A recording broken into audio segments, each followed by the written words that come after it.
A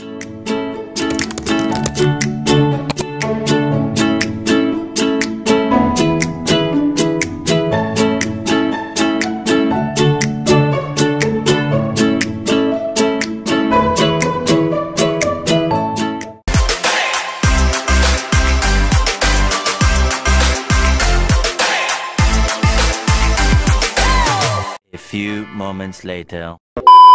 Perkenalkan, nama saya Nurul Daniati dan saya di sini bersama dengan Anda Abdillah Sani selaku dosen pendidikan Pancasila dari Universitas Indonesia.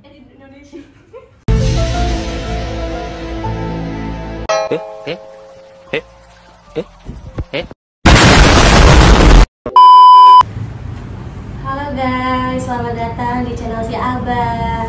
Sebelumnya, Assalamualaikum warahmatullahi wabarakatuh. Waalaikumsalam warahmatullahi wabarakatuh. Di sini kita akan berdiskusi dan membahas tentang kasus minyak kita yang tidak sesuai dengan takarannya.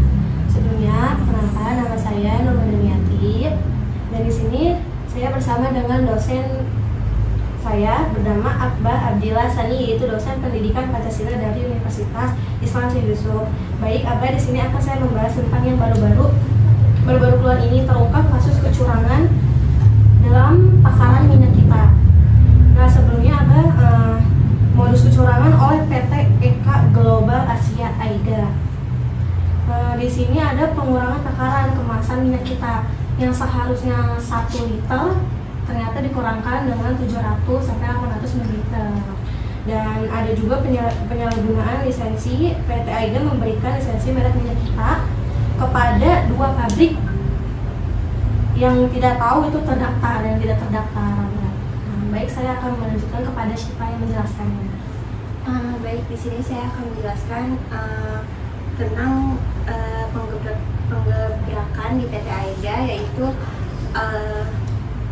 mengamankan 32.384 botol yang terisi 30 tangki isi minyak goreng yang berkapasitas 1 ton. Seperti yang di Aceh Barat pada 30 November, yaitu ada 4 orang pria asalnya dari Lampung diamankan karena pencurangan minyak kita, penjualan minyak kita. Dan juga baik, Abah, yang seharusnya dijual dengan harga 15.000 tapi dijual dengan harga 18.000. Berarti sebenarnya kasus ini bukan hanya yang ada di mana terakhir? Ajok. Di Ajok Tangerang ya. Berarti kan kemarin juga ada di Kerawang ya, yang Menteri Perdagangan sidak lalu dituangkan di botol gitu. Iya kan? Cuma 800. Ya, itu berarti kan bukan hanya di Tangerang dan di Kerawang, ada juga di Aceh. Ada lagi nggak kasus-kasus ini yang terjadi banyak seperti ini? Dan ini dilakukan oleh PT yang sama nggak? Beda PT, Pak. Beda PT. Kalau yang di mana Tangerang ini ya, yang di Kedaung ini PT NNI PT Navita Nabati Indonesia. Kalau di Kerawang? Kalau yang di Kerawang PT Atta Eka Global Indonesia. Terus kalau yang di sana, yang di Aceh?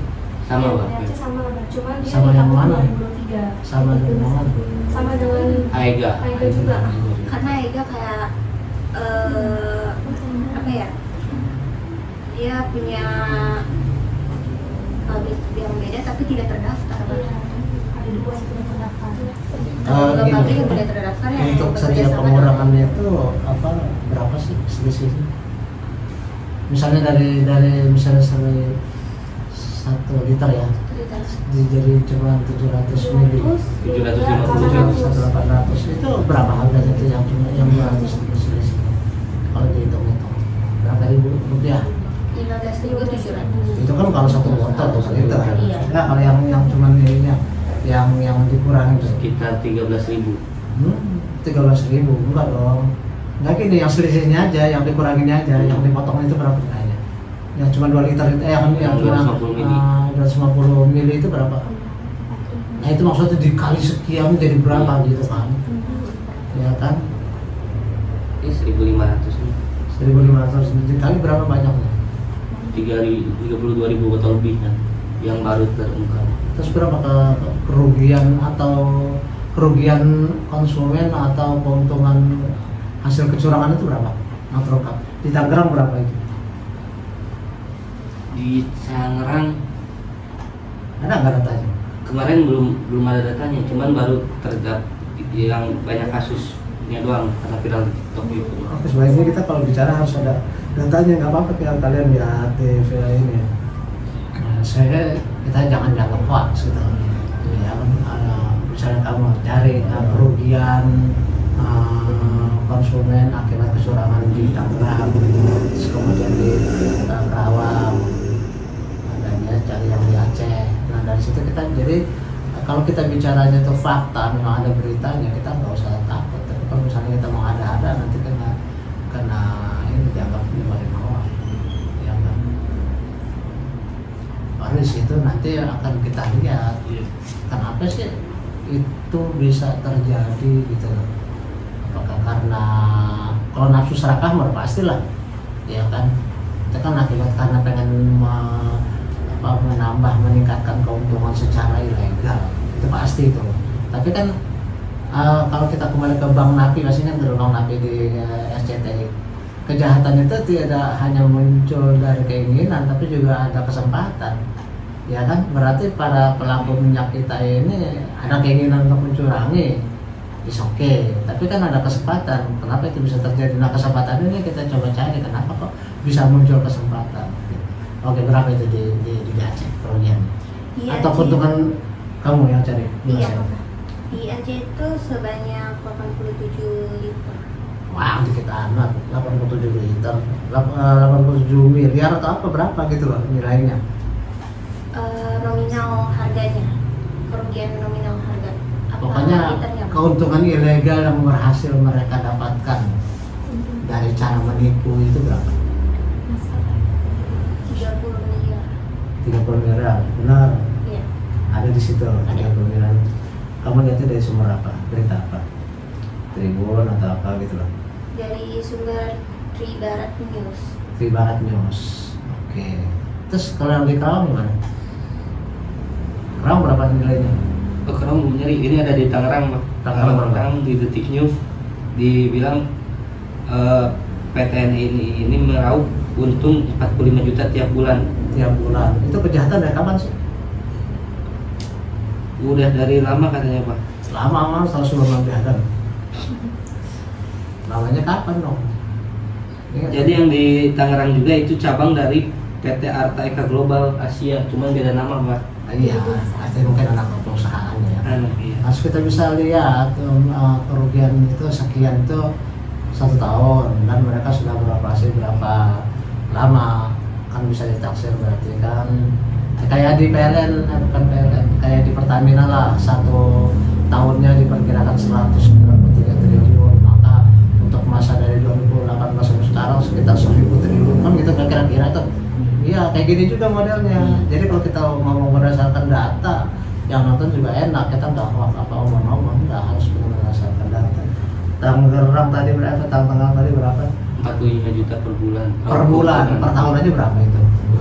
Per tahunnya masih 500 jutaan. Juta 500 juta miliar? Miliar. Juta dulu, Pak. Juta dulu. Iya. 10 bulan berarti 450 juta. 1 bulan 45 juta. 45 juta. Berarti 1 tahun 4 sekian miliar dong. Oh iya kan kali 10. Belum lagi kita kali yang 2-nya lagi itu kan, kali 12 kan. Iya. Nah, berarti 45 itu ya sekitar 45 ditambah 9 lah. Ya sekitar 6 miliaran lah kalau lebih ya. Kalau yang di itu? Yang di Karawang itu 120 juta per 2 kali kegiatan.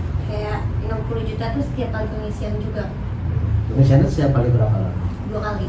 2 kali itu per bulan, per tahun? Per bulan. Per bulan 2 kali? Iya. Berapa? 120 juta per bulan. Berarti 1 tahun kan bisa sekitar 12 miliar gitu. Ya kan, terus yang di Aceh gimana?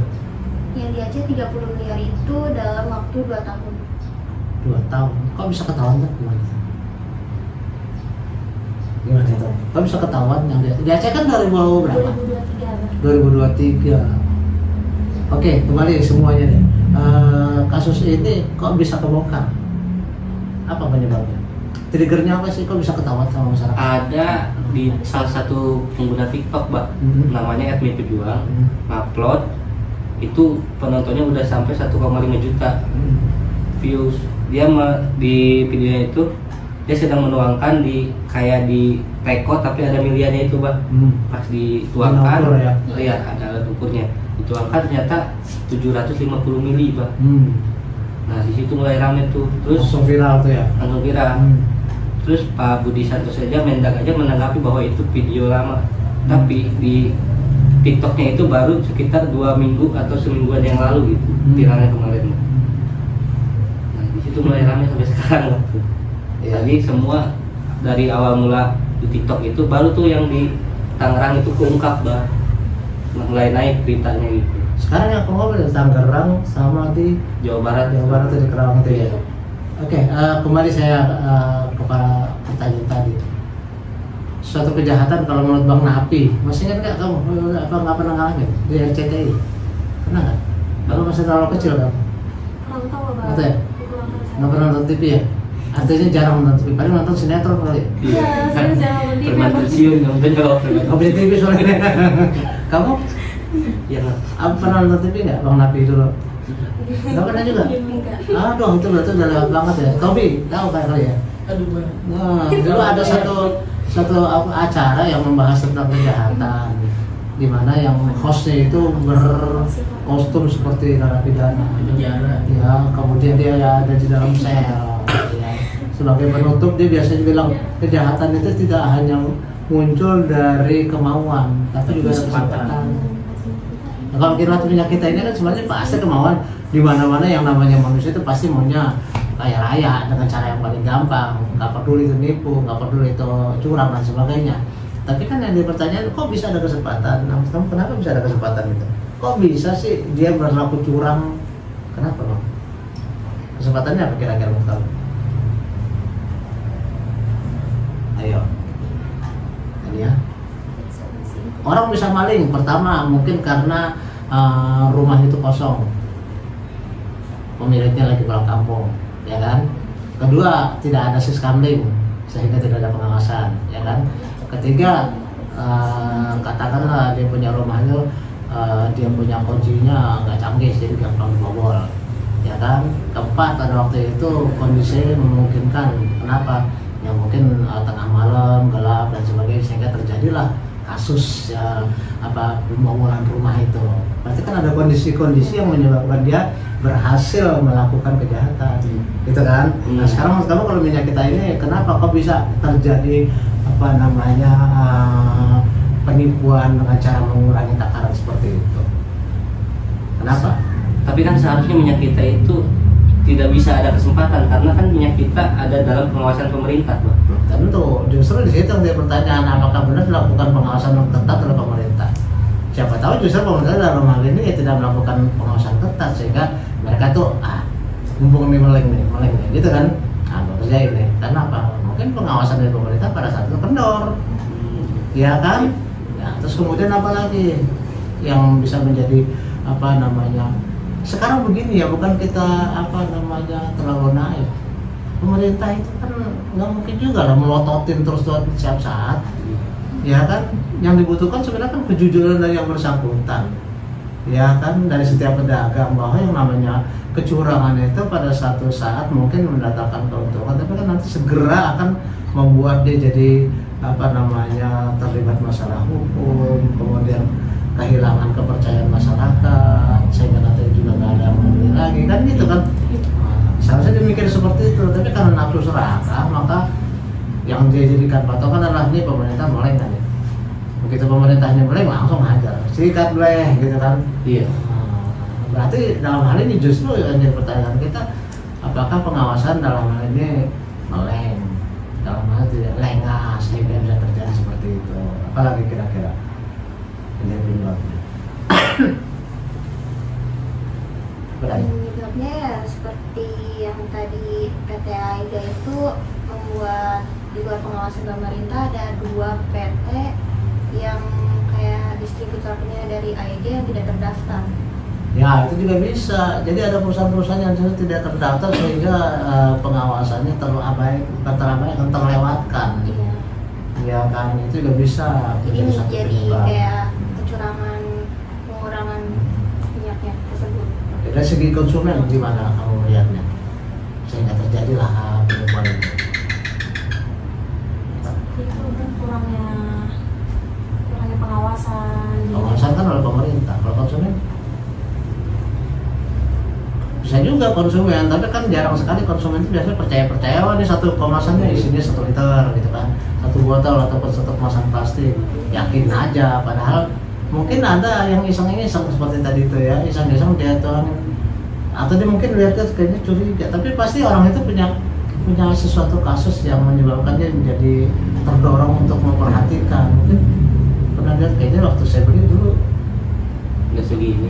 kok nggak segini kan nggak segini, sehingga dia timbul curiga gitu, malah kemudian dia tuangkan gitu.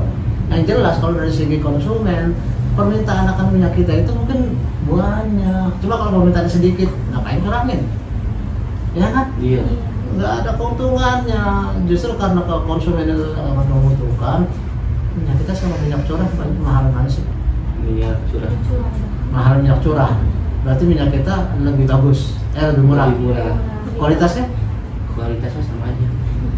Sama. Kalau iya sama, tapi kalau lebih baik lebih baik minyak curah. Lebih baik minyak kita, minyak curah lebih murah kayaknya. Yang plastik itu kan curahnya gitu. Lebih murah, lebih bagus.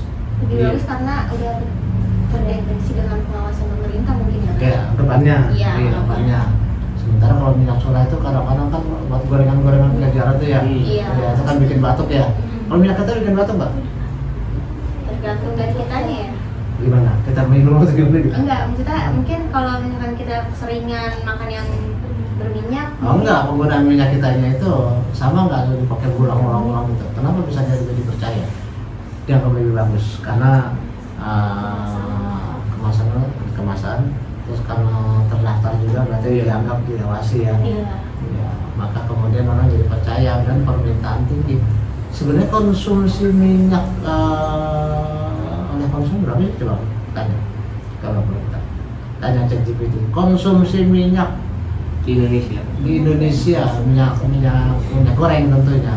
Minyak kita ada langsung ke the point. Konsumsi minyak kita berapa sih per bulan, per tahun? Kalau di sini per tahunnya itu 3,2 juta ton. Gila kan? 3,2 juta loh, 2 juta ton. Sementara 1 liternya aja berapa? 15.700. 15.000 lah, taruh 15.000.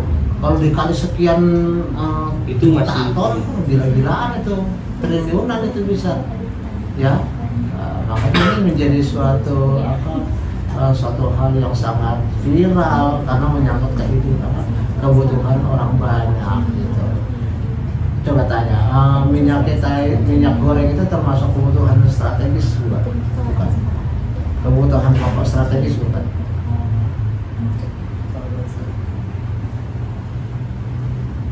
Apakah minyak kita termasuk sebagai kebutuhan pokok strategis? Artinya dia menguasai hajat hidup orang banyak. Iya, kebutuhan pokok strategis karena perannya yang sangat penting dalam kehidupan sehari-hari.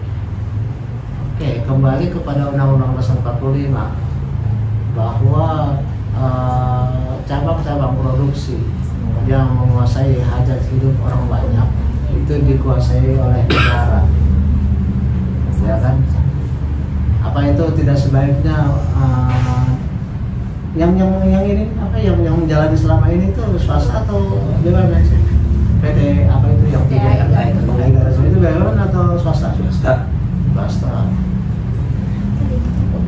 Oke, jadi dalam hal ini kita sudah melakukan identifikasi ya bahwa masalahnya adalah pertama minyak kita yang merupakan konsumsi cukup besar oleh masyarakat kita, kemudian karena dia merupakan suatu produk yang katakanlah dianggap diawasi oleh pemerintah dan sudah terkemas dengan rapi, maka konsumen menganggap hal-hal wajar-wajar aja, tidak ada apa-apa gitu kan. Ternyata ya karena apa satu kejadian kemudian terbongkarlah bahwa telah terjadi kecurangan ya. Telah terjadi kecurangan sehingga mengakibatkan kerugian yang dialami oleh konsumen. Dan kemudian ternyata juga bahwa hal ini ternyata tidak hanya terjadi di satu titik, bukan hanya di Tangerang, tapi juga ada di Karawang dan bahkan sebelumnya ada di Aceh. Mungkin juga di tempat lain yang tidak terdeteksi, mungkin aja kan. Mungkin ada yang lain-lain yang pada akibatnya itu tentunya sangat merugikan konsumen. Lalu kembali kepada yang kita sebutkan tadi bahwa suatu kejahatan itu tidak hanya bermula dari kemauan, tapi juga karena ada kesempatan, ya kan?